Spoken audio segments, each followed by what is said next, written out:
matindi yung ginawa ng previous administration to marginalize its opponents. Yan yung classic na galawan ng mga local officials, di ba?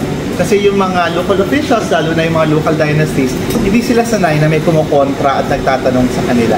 Kaya una nilang ginagawa, pag sa local, di ba, papaalisin, ililiquidate, papatayin, no?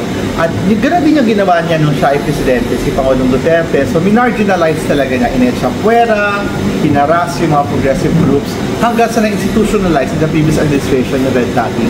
Kaya matindi ang galit. Galit talaga, lalim ng hugot. Ang lalim ng hugot ko dyan kasi dati akong official ng National Youth Commission. And then, when we left the NYC, I felt that it was a relatively progressive agency. May malinaw na plano, nakalatag, may systems in place. Tapos ma-realize ko, yung NYC, yung number one government agencies na nagre-red tag ng mga kabataan. So in doing so, they're putting young people at risk. Tapos, disincentive para sa mga kabataan na active. Para sa mga young people na active, na who take on leadership position. So nabalog ko, paano pa mag-active sa mga organizations, yung mga bagets, kung nare-red tag sila? So, kaya ngayon, buti na lamang at may pagbabago sa ating political atmosphere.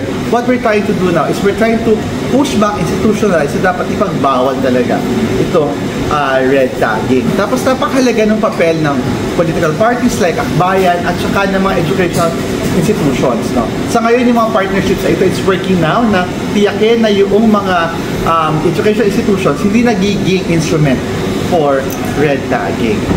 May ilang kasi noon na education institutions ginagamit yon para pigilan yung dissent inside the campus para wala nagre-reklamo. Diba? Sila pa mismo ay nagpapa-red tag sa kanilang mga estudyante. So, we're trying to also educate yung mga kababayan natin na sa pagpili natin ng kandidato, mahalaga rin tingnan yung kanyang political party. Wala pa tayo ganong consciousness kasi we're a very personalistic political system. Diba? Pinipili natin lagi sino yung sikat, sino yung Gandhis, sino yung fresh, o sino yung magaling kumanta, ganyan.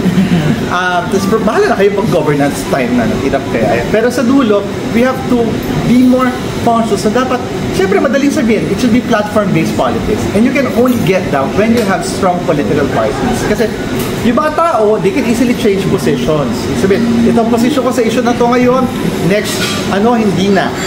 Kita naman natin yan. Pero when you have political parties, ang political parties kasi may malinaw silang ideology, may platform of government, plataforma, at saka prinsipyo. Halimbawa, itong partido na to, Akbayan, ay para siya sa mga nasa laylayan, para siya sa equality, para siya sa equal opportunity. So, ibig sabihin, pag boboto ka ng kandidato na galing sa partido ito, ganyan yung dala niyang plataforma. And pwede mo singilin yung party kahit wala na yung tao. O yung tinatakbo niyo last time, palpak. So, di na namin kayo iboboto. And that's the only way that we can modernize yung political system na meron tayo. Pero syempre, mahabang trabaho yan. At magsisimula siya doon sa mahalagang mga electoral reforms, kasama dyan yung nabanggit ko sa ating kanina about political dynasties and all.